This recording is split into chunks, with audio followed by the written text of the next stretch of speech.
Unemployment is down to 6.6% and 50,000 more people are working. Let's have a look.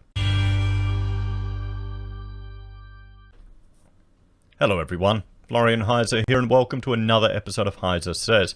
Grab your stein of coffee and let's have a look at this information from the Australian Bureau of Statistics. So employment rose by 50,000 in December, and when we have a look here, the unemployment rate is down to 6.6%.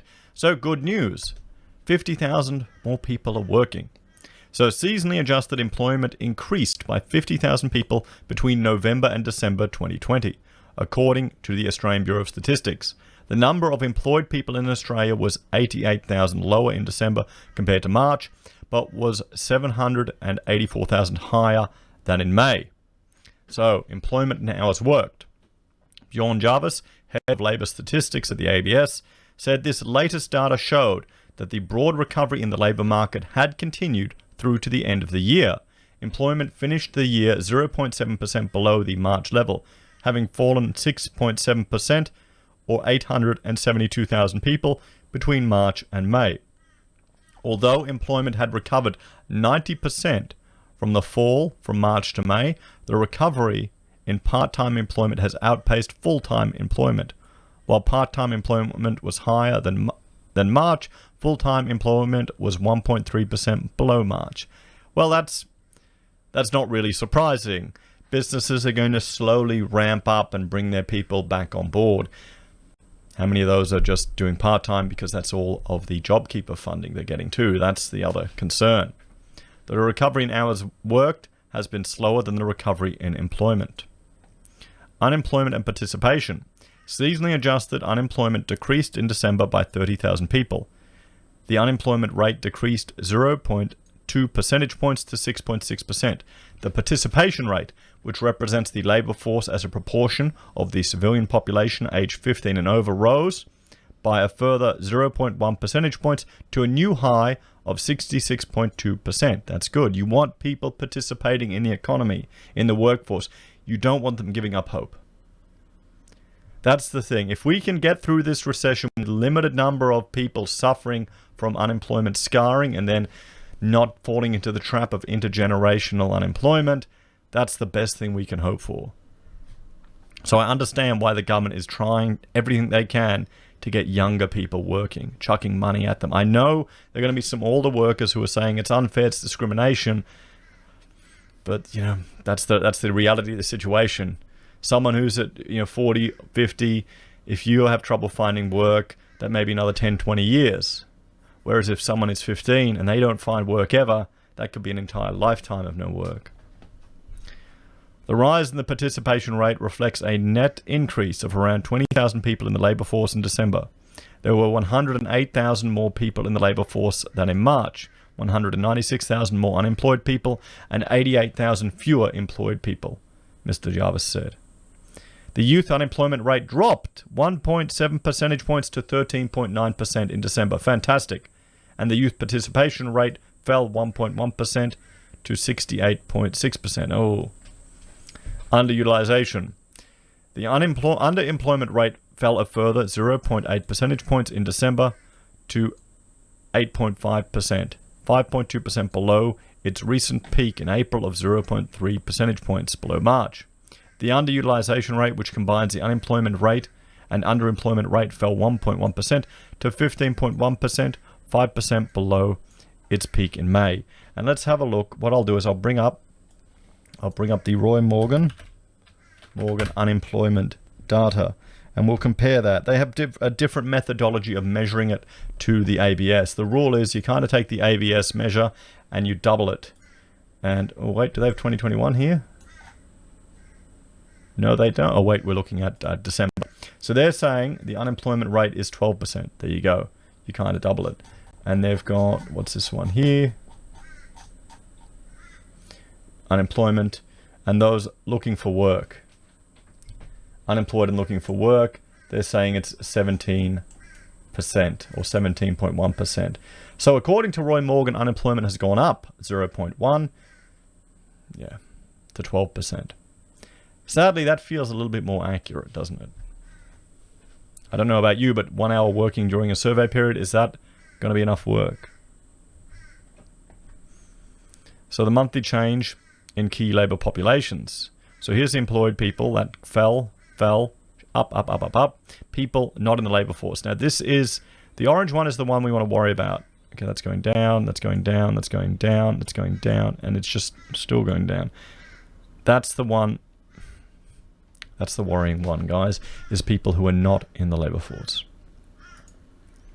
So, because how many of them have given up? Some of them maybe have had an early retirement. So let's have a look at the labor force for Australia. So, seasonally adjusted employed people.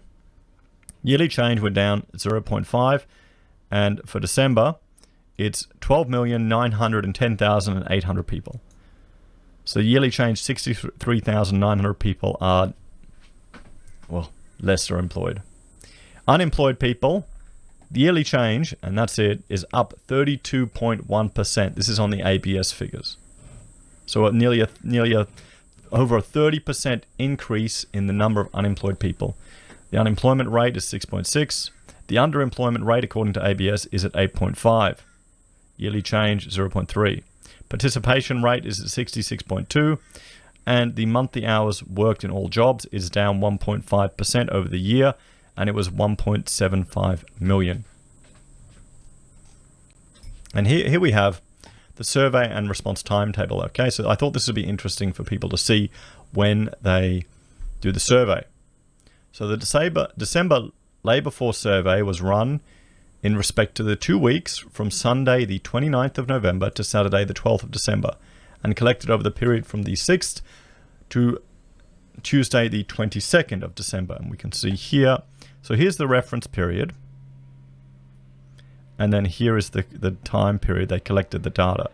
And you've got the employment at 12.9, unemployment rate at 6.6, and the participation rate at 66.2. And we can see when they're referring, so they're asking you during this period if in the reference weeks you worked, or you were looking for work, all of these type of things. So you can see here everything that has affected it. So we're at 5.2, then 6.4, then 7.1, 7.4, 7.5. And remember, roughly double these figures, guys, to get what Roy Morgan would have. That's the rule of thumb. That's the rule of thumb. So, continued suspension of trend estimates, they're not doing those. Treatment of people on JobKeeper, JobSeeker, or stood down. People paid through JobKeeper wage subsidy recipients of JobSeeker payments or stood down by their employer are classified as following in the Labour Force survey. This approach is consistent with the long-standing concepts and practices used in the survey. Okay, people paid through the JobKeeper wage subsidy are considered employed. So they're considered employed. And you've got to realize in Victoria, nearly 9% of the people who are employed are supported by JobKeeper. Sure, there are a few big names that are paying back millions of dollars or $1.7 million in JobKeeper, but a big proportion of the country is being supported in JobKeeper. Now, also our insolvency rates for personal and administration for companies is low as well. It's about half of where it should be. So the question that we got to think about is what's going to happen when they start removing JobKeeper even more and it disappears. There are going to be some businesses that were zombie businesses that were just running on fumes, which is JobKeeper. So we're probably going to have an uptick in unemployment then. So people in receipt of the job seeker payment, it depends on their labor market activity. What? Oh, people who receive the job seeker or other similar government payments are not automatically classified as unemployed, just as those classified as unemployed will not necessarily be in receipt of a government payment. And how they are categorized depends on how they answer questions around the labor market. The job seeker payment is paid to people who are looking for work or are sick or injured and cannot undertake their usual work or study for a short time, and who meet the eligibility requirement. People can also receive the job seeker payment if they had a job, or if they have a job if they meet a low income test. Recent changes to the job seeker program related to COVID-19 also meant that some recipients did not have to meet their usual mutual obligation requirements, such as looking for work. As these obligations are reinstated, changes may lead to increases in active job search and an increase to the number of people classified as unemployed in future months. To be classified as unemployed in labour force statistics, a person must have actively looked for full-time or part-time work in the last 4 weeks and be available for work in the reference week. Okay, so if they were getting the job seeker payment in the reference week or in the last 4 weeks, but they weren't looking for work or they were not available during the reference week, they wouldn't be considered unemployed. Just think about that. So we're going to see an uptake in, they'd probably be not considered participating in the workforce. So we'll probably see an uptick in the unemployment rate and the participation rate once these mutual obligations start to be enforced. So people not working any hours, including those who are stood down, it depends on their job, attachment and pay, and potentially other labour market activity. A person will be classified as employed if they have taken any kind of paid leave, or away from their job for any reason, or away from their job. Okay, so there we go. So let's have a look here. Here's the seasonally adjusted unemployment rate. It's heading down, but they really need to chart the job keeper as a separate line so we can see, or the job keeper not participating, or job seeker not participating as well. And here's employed people seasonally adjusted, so it's climbing back up. Here's full and part-time employment to population ratio. So we've got the blokes, we're at higher, and the ladies down below. But you can see both sides of the team have copped it the same with regards to the hit in employment. Hours worked, well, there you go, still below where we should be. Participation rate, again, it's climbing up. Unemployment or underemployment is going down. It's going down. So hopefully we'll get back down to trend levels. And states and territories, I will let you have a look at that. I mean, we can see here, yeah, I mean, it's going, where's the unemployment rate? Oh, underemployment, let's look at that. 8.4 in New South Wales, 9% Victoria, 8.6 in Queensland, 10.4 in SA, 7.7 in WA, and 9.8 in Tasmania. I can't really get to the NT on this capture of the data. So there we have it, everyone. Unemployment is down to 6.6%.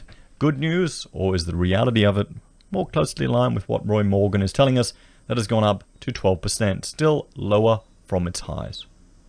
What do you think, everyone? We'll have to see how this next quarter, that's going to be the real test. When mortgage holidays disappear, when JobKeeper disappears, when JobSeeker goes back to $40 a day, and when businesses that are trading while insolvent start getting demands for payment, those knocks on the doors. As always, guys, thanks for watching. Like, share, subscribe to the channel. If you're a fan and enjoy the content I create here, there are a few ways you can support us. You can join the channel on YouTube or Patreon. You can support us using our affiliate links from Amazon, eBay, Independent Reserve, or AussieBroadband. You can buy a merge from HeiseSays, use Gold Pass from the Perth Mint, or support us via PayPal. Take care, everyone, and I will see you all next time. Bye for now.